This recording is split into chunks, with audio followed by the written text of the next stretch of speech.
You're welcome to today's edition of Prime Flash on My Media Prime Television with me, Audrey Zatsa. Some inhabitants of Vogbeti, Yaoundé 6 subdivision, most of whom are internally displaced persons from the northwest region of the country, are calling on authorities in charge to look into their situation as they are being forced by the DO to leave their homes and business centers without respect for the relevant procedures. Let's have them talk right now. We want that the media should have, government should look our situation. They want to remove us from the Vogbeti. That's the only place we see we can work and feed our children. Like for me, I have a small place that I'm cooking and selling. I mix the arrow, I cook arrow and fufu corn, and that's from where I send my children to school. There's no way. We are begging on the government to see to our situation. Please, please, Daddy, please, Father, please, our brother, help us. We cannot live here. We don't have anywhere to go. Our children, I am from Bamenda. I left Bamenda because of war. And I came here, I have no, I don't have anything. I'm not doing anything. They have burned my house, my home. We don't have even a house in Bamenda. They killed my two brothers before I left Bamenda and came here. I don't have where to go. From Bamenda. So we came and we were struggling down there, and the council came and removed us and brought us up here. We gave money here, more than 100,000 for each boutique. Imagine for an IDP that has not been having food to eat, to struggle and get money from friends and whatsoever to come and do something, sell tomatoes and whatsoever. I'm selling the okrika. Now the council has come again to remove us from here. What are we going to do? More fear than harm for Indomitable Lions goalkeeper and Ajax player Andre Onana, victim of a road accident this Tuesday morning on his way to Douala from the nation's capital. His Range Rover vehicle collided with another car at Sombo on the Douala-Yaoundé highway. The Cameroonian goalkeeper was joining his teammates for the preparation of the World Cup playoffs against Algeria. No injuries have been recorded despite the violence of the incident. And the first training session of the Indomitable Lions of Cameroon took place yesterday, March 21, 2022 at 6 p.m. at the Douala Japoma Stadium. 12 players took part in this preparatory session for the doubleheader against Algeria on March 25 and 29 for the Qatar FIFA World Cup 2022. On the program, a light training session dedicated to getting in touch with the new technical staff, some muscle relaxation exercises and exercises with the ball. Today's program, March 22, will include a few video sessions and a training session at the Japoma Stadium starting at 6 p.m.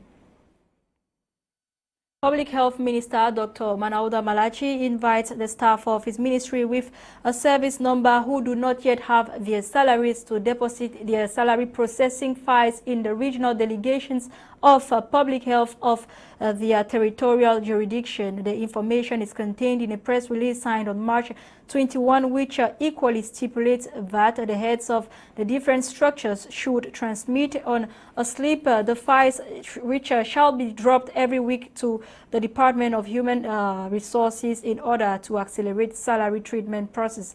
This comes after health personnel were planning a peaceful protest to demand for their salaries. The roadmap of the Senate for the 2022 legislative year has been outlined. This was during a meeting chaired by the re-elected President of the Senate, Marcel Nyat Njifenji. Dolin Gonde has details. The newly elected Permanent Bureau of the Upper House of Parliament goes into action as members converge at the first meeting in Yaoundé. Amongst a wide range of issues that were discussed, top was priority actions of the Senate for the 2022 legislative year. This meeting is to outline the roadmap for the activities for 2022 legislative year. Studies for the headquarters of the Senate, the elaboration, the examination of the staff problems. While seizing the occasion to welcome the Vice President, Laurent Kodo, who was elected to replace the late Sylvester Na Ondoa, who recently died, the Senate also focused on the implementations of findings derived out last year from the study group that was put in place to solve the problems affecting the Senate.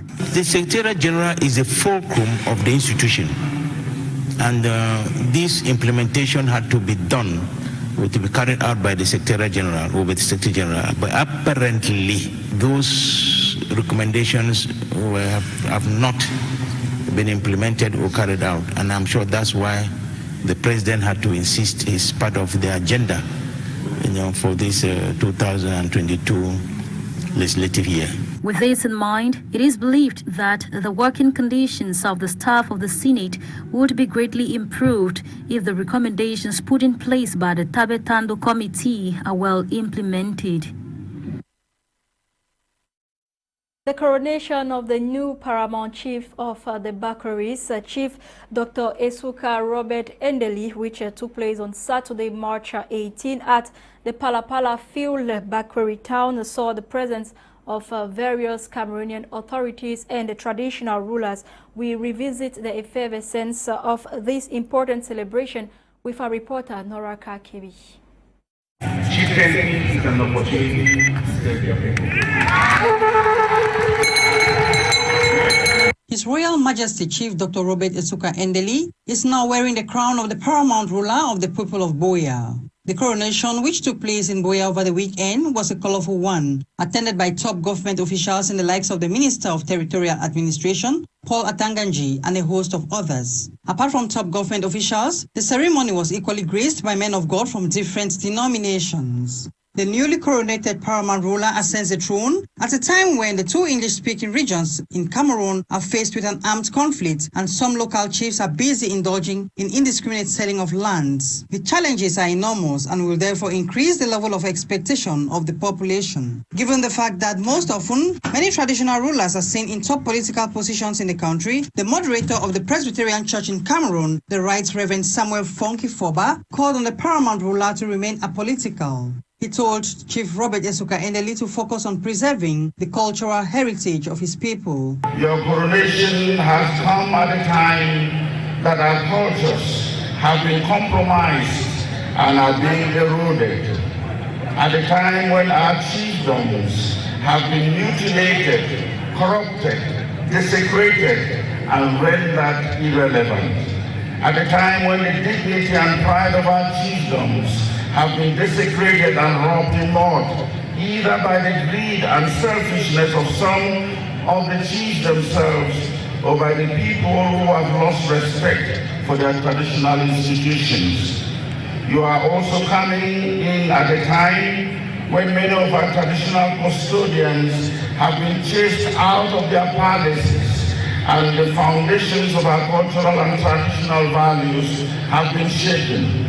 On his part, the President of the Southwest House of Chiefs, His Royal Majesty Atem Ebako, having witnessed the coronation, said the event marked the rebirth of the chieftaincy institution in the country. He himself has talked about unity, and he has said that without leadership, there cannot be the unity that we want. So the message I will give him is that he should be the kind of leader who shares with the people around him in order to get the kind of results that we all want. His Royal Majesty Chief Dr. Robert Esuka Endeli takes the command baton at a time when chieftaincy seem to have lost respect with the emergence of fake chiefs who are simply involved in the issue of land grabbing and indiscriminate selling of the lands. Mfon Ekoko Mokete IV, paramount ruler of the Bafor, said the event was a height of respect for the traditional authority. A leader like Chief Endeli Esuka, educated, well-traveled, but grounded in culture and its tradition and a love for his people, you can see that truly you have a leader in Boya who's going to take things forward, and we want to pray and wish him all the best of God's blessings. On his shoulders lies a responsibility to preserve the cultural heritage of the Bakwari people and above all, promote unity and love. The business class and consumer association have addressed the rising prices of commodities in the country. This was during a meeting chaired by the Prime Minister and Head of Government, Chief Dr. Joseph John Gute. Details right ahead. The meeting with members of Cameroon Employers Union (GCAM), chaired by the Prime Minister and Head of Government, Chief Dr. Joseph John Gute, at the Star Building on Friday, March 17, had as objectives to evaluate the inflationary pressures caused by the upsurge in the prices of raw materials and shipping costs, which has caused lots on the Cameroonian economy, and to examine measures to protect and sustain industrial fabric on one hand and preserve the purchasing power of consumers on the other hand. The business magnates, led by the president of GCAM, Celestin Tawamba, called for more easing measures to help them withstand the shock due to the persistent increase in the prices of raw materials. We try to explain to the government the problem that we face, the unpredictable economic situation that we face due to inflation. It was equally an occasion for the businessmen to call for the respect and systematic control of homologated prices in the market and encourage local alternatives to primary goods from abroad, such as wheat. The government, however, reassured that regular consultations with the private sector to seek solutions to the increasing prices of imported raw materials will be organized henceforth. We have been able to supply our market despite the scarcity of the products in the international market.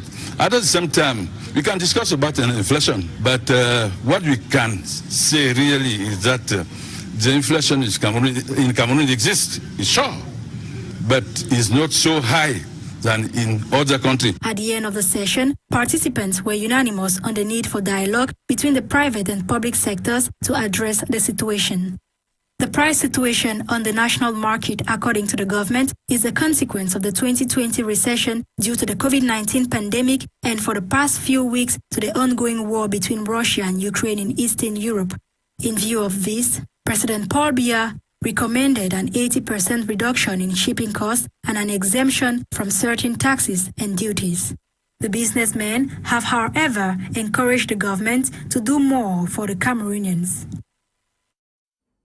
Members of Église évangélique du Cameroun Besenge congregation recently expressed their anger as they protested against bad leadership in church. Details with Fon Quinta. Fraud, bad leadership, division and embezzlement are some of the vices parishioners of Église évangélique du Cameroun de Valley congregation in the Walawan subdivision are protesting against. These disgruntled congregants yesterday, March 20, blocked the gates and doors of the congregation, preventing church service, the pastor and elders from entering the church premises, while calling on church authorities to remove the pastor.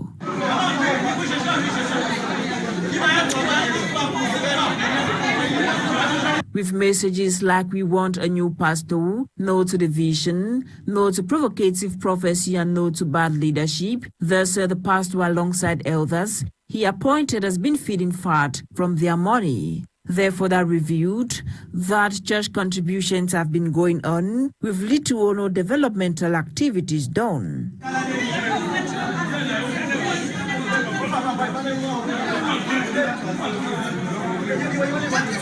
According to the protesting parishioners, for 9 years, the pastor and church elders have been violating EEC laws. With these, they insisted the pastor must go and services will not be held until their worries are looked into. To look for lasting solutions, a crisis meeting has been convened to permit parishioners channel their complaints to church authorities. Meanwhile, at press time, attempts to get the reaction of the pastor and elders failed.